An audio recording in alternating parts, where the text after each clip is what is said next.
Next to Ms. Kathy. Come on. Straight up on the top.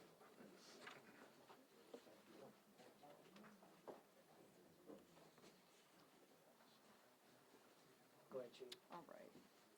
So, good afternoon. Thank you for coming. But I want to start this press conference with actually always acknowledging while we're here, we have victims that are grieving, and we are never going to forget them.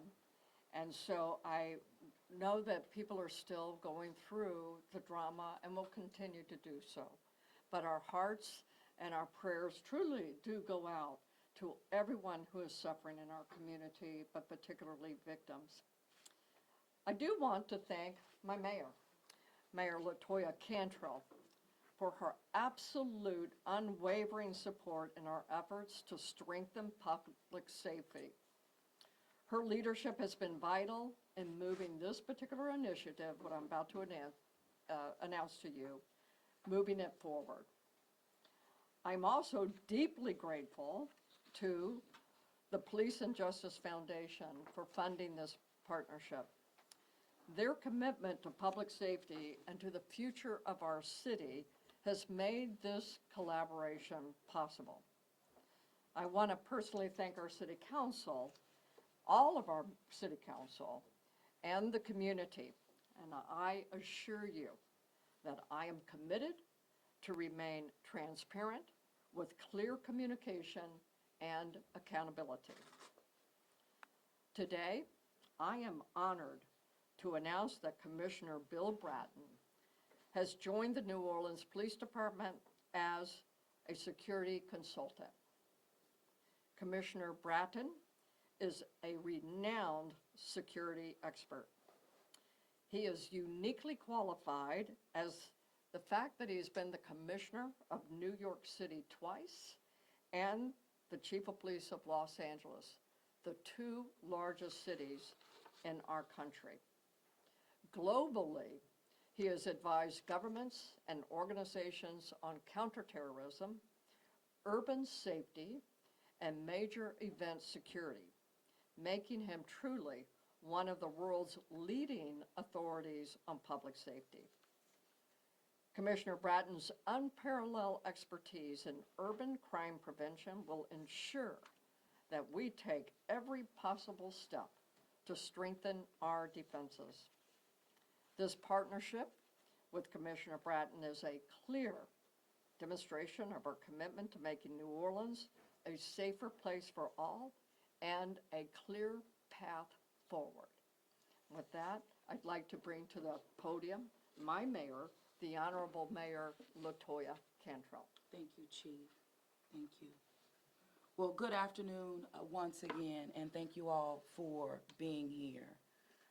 As the Chief indicated, our hearts, our prayers, and our continued focus on our victims and families will remain. This is not moving astray from that at all, nor from them. But this is moving in the right direction in terms of improving public safety measures in the city of New Orleans as we are preparing to host national events such as Super Bowl and even Mardi Gras and all the other events that we will host in the city of New Orleans. We're focusing on a holistic approach in terms of hardening target areas in the city. As you heard me say at the end of the week, in my mind, the days are just so long, but I personally asked President Biden and the White House for additional resources relative to a tactical expert to be on the ground with the city of New Orleans. But working again with Superintendent Ann Kirkpatrick, and our thinking has always been aligned, I said, look, Chief, we're going to circle the wagons on this. Go the route identifying a colleague that we know that is really second to none in this country with the experience that Commissioner Bratton will bring to the city. That's what we're doing here this afternoon.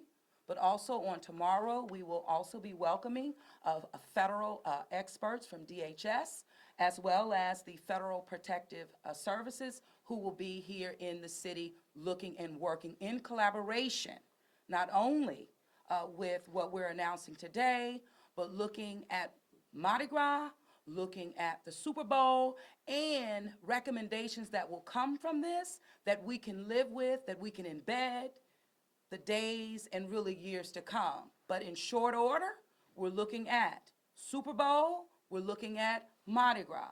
From these initial asks of the White House as well, you know that we announced and we received on Monday the upgrade from a SEER 2 rating for Mardi Gras to SEER 1. That is huge for our city. So we are not standing idle as a city. We're taking action to ensure that our city is safe for our residents, our city is safe for our visitors, and for the long haul. So with that, you've heard Chief Kirkpatrick mention the experience that we will gain from Commissioner Bratton. I would say that I know about what he has been able to do long-term, not only in New York, not only in Los Angeles, but throughout the country. And then also with one of my strongest mentors, John Linder, that worked with him directly, worked with the city of New Orleans. And so there's already a partnership that has been established, and the ability to hit the ground running, that's what we're getting. But let me tell you, it takes partnerships to make this happen. So you see, standing with me here, of course, our Councilman Eugene Green, thank you, sir. But we have members of the Police and Justice Foundation here with us. They have been strong partners with my administration, whether that is bringing on FOSTO, as we were looking at public safety measures there in terms of violent crime. Hey, we got reductions there. But now we've shifted in terms of hardening our targets to ensure that we're looking at all of our plans, doubling down how we can improve, again, to make our city safer for not only the national event that's coming, but for Mardi Gras and all those other events to follow. So without further ado, I'm going to bring up Commissioner Bill Bratton and say thank you once again, Commissioner, for being here. And with your no-nonsense approach, I know you are the right man for the job. So come on up. Thank you. Thank you. Thank you. Thank you for that introduction. It is great once again to be back in the great city of New Orleans. I've had a almost 30-year relationship with this city, known every police superintendent over that period of time, met all of those various mayors. I'm extraordinarily impressed with this mayor, just the time I've spent with her today. She referenced the concept of collaboration, the importance of it. And I want to emphasize to all the various entities and agencies that are now currently involved in looking at the events of January 1st here, the various investigations, the fact that the federal government has responded to her request for assistance by upgrading the Super Bowl and Mardi Gras to SEER 1 events, to emphasize that the team I'll be bringing in, they are incredible subject matter experts on a wide range of issues relative to dealing with security and counterterrorism issues. But they're coming in to collaborate. They're coming in to review, to interact. The whole concept of collaboration is about the idea of partnership. And what do partners do? We look at problems. In this case, here in New Orleans, they have the issue of the events of January 1st, certainly, but the idea of some of the fear that emanated from that event going forward in these next several weeks and next several years.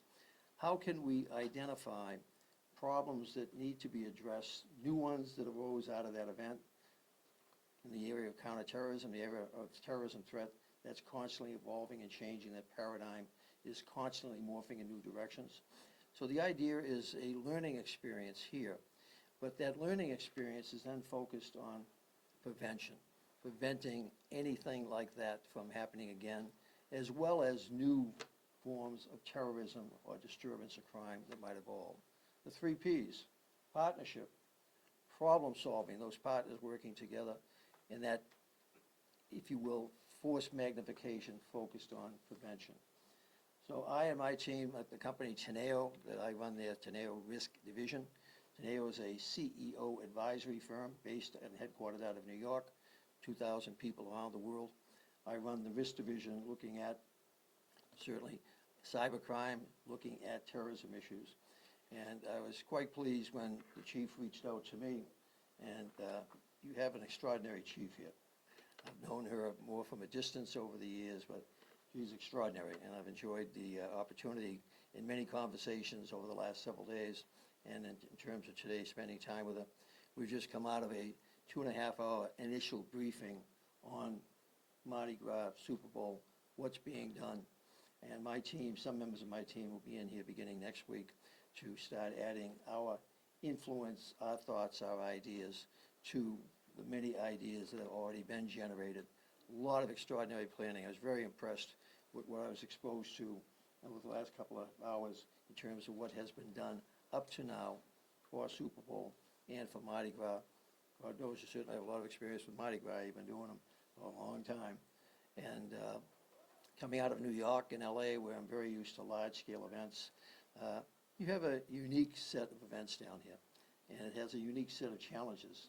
And I and my team are excited to be asked to basically participate and add our thoughts, our vision to what the mayor wants to ensure is that getting through these next couple of weeks without incident, without issue, but also the idea of moving on, understanding that she wants to create a platform that could be stood upon, not only for these next couple of weeks, but into the future.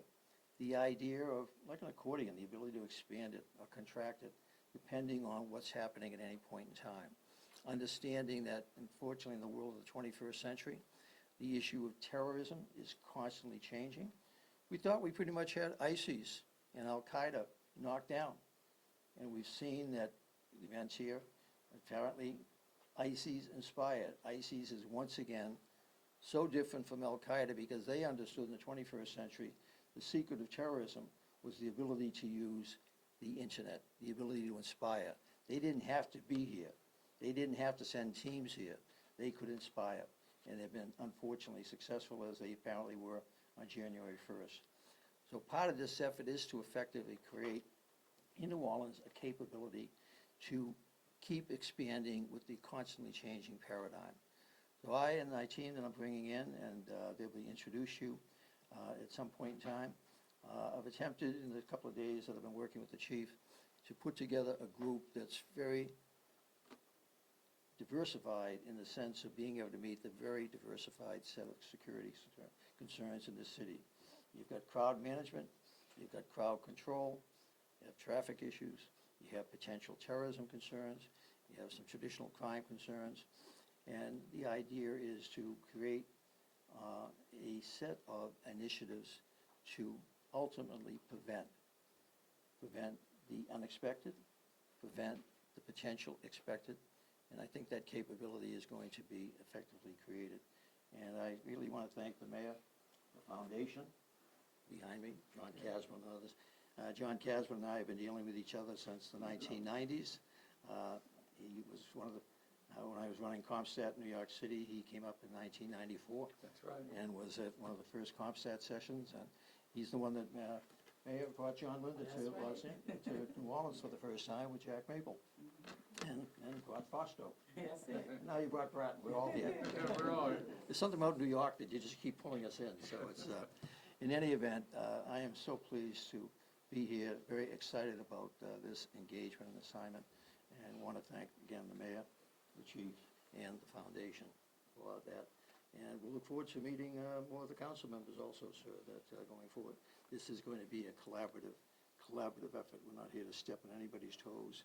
And I was joking with him earlier, I have one of my nicknames, one of the good ones, is the Great Collaborator. Because my success, and I think I've had a pretty successful career, I recognize I'm never the smartest person in the room, but I surround myself with people who are a lot smarter than me and get them to work together. And that's the secret, getting them to work together. Thank you. Chief? Thank you. So through the years, Commissioner, I have watched you along with many, many chiefs and colonels and sheriffs, and I have tried to carve into my character the leadership traits that the Commissioner demonstrates.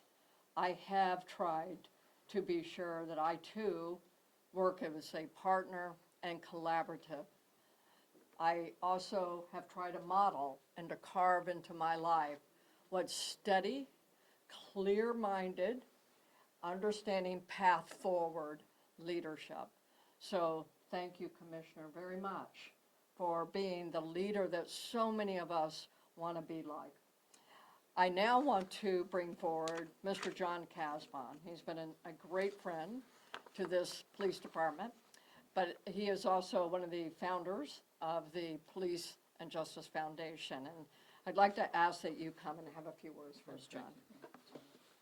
And I will keep it a few words, but you keep hearing the word partnership, and you keep hearing the word collaborative partnership. In all the years I've been involved in law enforcement, today the law enforcement community is the best collaborative I've ever seen. The best partnerships between all agencies I've ever seen. But there's one other partnership, and that's the partnership of our residents and our businesses. And what I want to assure you is that this is not going to be some secret operation. We're going to be very transparent. We're going to tell people what we're doing, and they're going to have a voice. And we're not intending to shut New Orleans down and make it so tight that, yes, it would be safe, but you couldn't run a business. None of that is going to happen. We're working together, and we started today with Barry Kern, who sat at the table with Mardi Gras to learn and listen to what this is all about.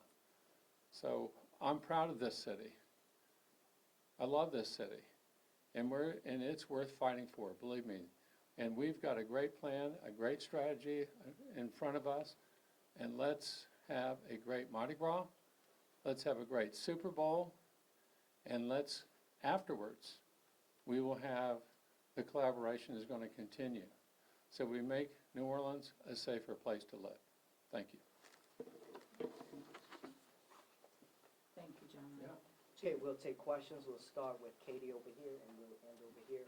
One question, one round. Go ahead, Katie. Okay, thank you. Katie Wise with CBS News. Thank you for your time. You know, I know you've got a big task ahead of you, Mr. Bratton. I imagine that if I were on your team, your biggest challenge ahead of you is just that you have a lot to do in a short amount of time. Mardi Gras is currently happening in the city. Super Bowl to this day, today, is exactly 1 month away. So can you explain a little bit more about your plan of how to get this done, this massive challenge ahead of you done in a short amount of time?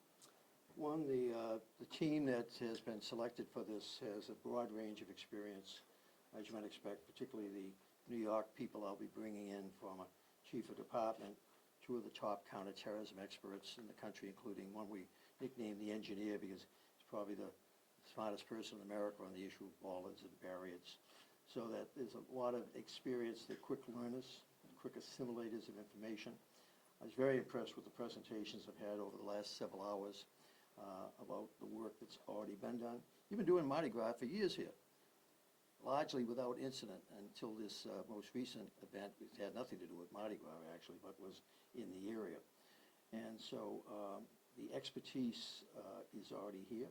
It's being enhanced with the CA1 classification that the mayor lobbied so hard to get, as well as some of the additional URC's monies, which is so important to pay for a lot of this stuff.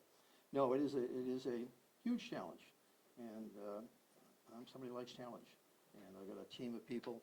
I'll tell you, the people I approach for this, to a person, every one of them wanted to, and I've had a number of calls from people who wanted to engage in this project, not to make money out of it, but the idea of working on something that's so important.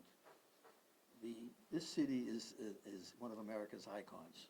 This city and what it does in Mardi Gras during that time, it's one of America's events to celebrate, and that they want to be part of, from a professional standpoint, being part of making it safer and keeping it safe. So I had no shortage of people that wanted to work on this project. So sorry for the long-winded answer, but I think we're up to the challenge, and one of the reasons we're up to the challenge is the collaboration. You've got an extraordinary group of professionals behind me and others who were in the room, the head of the state police, for example, as well as the organizer of all the floats here. That we learned an awful lot about floats the last couple of hours here, so thank you for that presentation, sir. So I'm actually looking forward to my first Mardi Gras. I've never been to one. So I've watched them for the years, but looking forward to coming down, and my wife has already asked me to collect as many beads as I can get. Well, and I would just add, Commissioner, to that, the good news is that no one's starting from scratch here. My team collectively have been working, leaning in, preparing for Super Bowl and Mardi Gras, Super Bowl specifically for over 2 years. And that is with an unified command in addition to the NFL. So no one's starting from scratch here, right? We're not trying to assemble ingredients to bake a cake. We're wanting to enhance what we have already in place and be open to any recommendations that come from additional experts on the ground at the federal level and including Commissioner Bratton. So we're prepared, we're open, and we're ready to implement once recommendations are made. Thank you very much. Jambalaya? No questions? WWL? Hi, so we're, just over a week out from that attack, and people are having a lot of questions. Have there been any subpoenas served over the attack? We're not gonna, we made it clear today that the commissioner's time is valuable. We're gonna stay on this. We appreciate your question, send that to the office, but what's important now is moving forward, this collaboration and making sure this information of these experts and these leaders get out to the public today. Happy to answer that, but we need to respect what we're doing and what we're talking about today, and I'll be happy to step aside to answer that later. So if you have a question based on this, I'm happy to answer that, but we'll move on after that, please. You have a question based on this? We can go. Okay, we'll move on, Carly. Go ahead. What's the timeline for deliverables and recommendations to the city? So we have, She's been pretty stern about this. yeah. So because we are on a timeline, the deliverables will begin, at the end, he has a 2 to 2.5 month partnership with us now. And that can be extended if needed to be, but that is where we will begin. But when you talk about deliverables, I'm thinking, are you talking about a report or a recommendation? He's going to be giving us and his team's recommendations along the way in preparation for the Mardi Gras. But an end report probably won't be before then, if that makes sense, to define what you were asking about deliverables. WDSU? Jack Burke with AP. Can Bourbon Street actually be made secure without, upending its atmosphere and vitality? That has to be on. Based on what I saw today, the presentations that were made to me, the history of the event, the scale of it, the floats, one of the things I talked about is that developing security provisions that don't change Mardi Gras, that don't change the flavor of it, the excitement of it, the nature of it, to try within that understanding to develop security protocols that don't become so intrusive, so disruptive that you lose the flavor of it. And we've had that challenge in New York around New Year's Eve, for example, the lighting of the Christmas tree. And so there are ways to develop enhanced security, particularly in the 21st century, with a wide range of new security opportunities that are there. Threats on the one hand, but from a law enforcement, public safety standpoint, whether it's utilization of drones, whether it's utilization of better cameras, better lighting. There's so many ways to enhance the security experience and the prevention of violence interruption that without necessarily interrupting the event itself. And that will be a lot of our focus, to be as minimally disruptive as possible. We're not talking about that you're going to need a ticket to go to the Mardi Gras. That's just not going to work. You're not going to be New York Times Square as far as penning people in. From some of the videos and some of the discussion, I can't envision penning in the Mardi Gras here in New Orleans the way it's been done in New York City for the dropping of the ball. No, this will be designed to accommodate the New Orleans Mardi Gras experience and hopefully influence a lot of the other Mardi Gras around the state. DSU?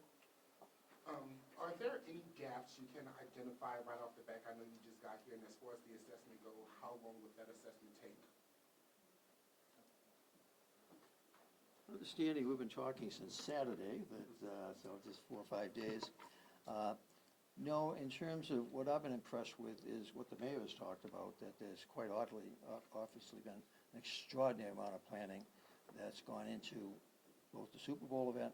Very familiar with the Super Bowl. I've been, for the last 8 years, working for a client. I go to the Super Bowl for the week before the event to help coordinate with public safety officials, ensuring that they're getting all that they need for my client, which is one of the communications companies. So I've got a lot of intimacy. Kathy Lanier is a 20-year colleague and friend. She's the head of security for NFL. So my sense of this NFL event coming up, the Super Bowl, and now with the added addition of SIA 1, which is already covering the Super Bowl, the fact it's going to spill over to the Mardi Gras, that's an enhancement. So what might have been a gap has been closed. This idea of the expertise from securing what's an enclosed environment, but with a lot of peripheral, the Super Bowl parade, for example, that will help to inform securing the Mardi Gras going forward. So what I was impressed with today was basically that what had been gaps that you might have described them have been in fact closed.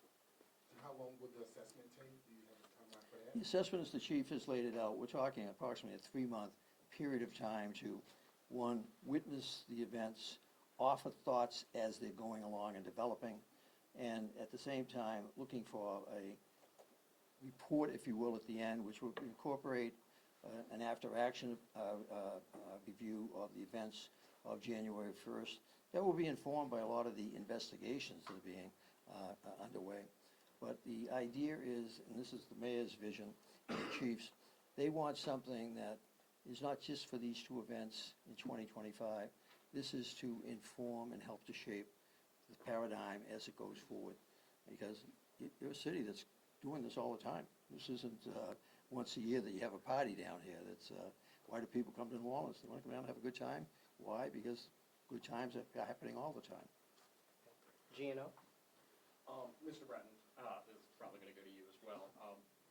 What are some of the first things that you'll look at as to improve the safety here? Is it going to be, focusing on crowd control first? Are y'all looking to close some streets? What's kind of the... That actually started this afternoon, the 2.5-hour briefing. I had a number of my people on Zoom call for the presentations that were given, and again, some of them will be in the beginning of next week to physically start moving around. But it is the idea of very quickly absorbing, like a sponge, absorbing as much as we can about what has been, what is, and what will be going forward. And in dealing with counterterrorism issues, it is all about that, learning from the past to shape the present, as well as to basically inform the future. And that's what we'll be looking to do here. So we'll be acquiring, and the group of people I'm bringing in, expert at sucking up that information and then making useful intelligence out of it. Is there any specific things that y'all are on now, or is it still just... We've been really asked to up in the air? basically take a look at, particularly because the city's in the process of the mayor's efforts in terms of getting the funding, the SIA 1 initiatives that the feds will be bringing in. I've had a conversation today. Secretary Mayorkas' office called me the other day to make sure that I was going to be in contact with the Homeland Security official in charge of the Super Bowl and the parade. So I spoke with him today. He'll be hopefully meeting with my people when they come in next week. The good news is that subject matter expertise there on the barriers, on security, is a phenomenal amount of that based on multiplicity of experiences over the years.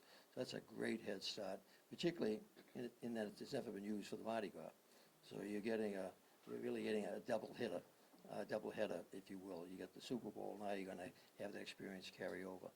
We'll be watching that with the idea of, today was some discussion about the ordering of barriers, that the idea of what is necessary to ensure as you start, as you mentioned, some of these parades are already beginning, that what is the state of the art? The good news is the NFL, Kathy Lanier, she understands barriers, pedestrian barriers, and they have a lot of expertise that the city, the state police are drawing on. Reason the state police colonel is not here, he's actually out at a barrier demonstration right now. Barriers that the NFL has been using that I'm familiar with, and they are extraordinarily good things. So you've got this collaboration where the expertise of the NFL, expertise of the national government, Homeland Security, and the expertise of your own police department and the state police, it's a force multiplier, is the term I guess we would use. NOLA.com. Good evening. So what was your primary directive when you came here, and who will you be reporting to? Will it be NOPD, the mayor? That's a great question, thank you. The client is New Orleans Police Department, the chief, and I've known her long enough that she's pretty good with a whip and a chair, getting what she wants, and so we'll be working with her, and so thank you for asking that question. And so in terms of those who might be concerned that we're going to be veering into their lane, their investigations, their areas of responsibility, no, not at all. That we're here to serve the City of New Orleans, the City of New Orleans Police Department, and hopefully by serving them well, they can then serve their other partners, state police, federal agencies, with some of the acquired expertise that they're going to be gathering. Fox News.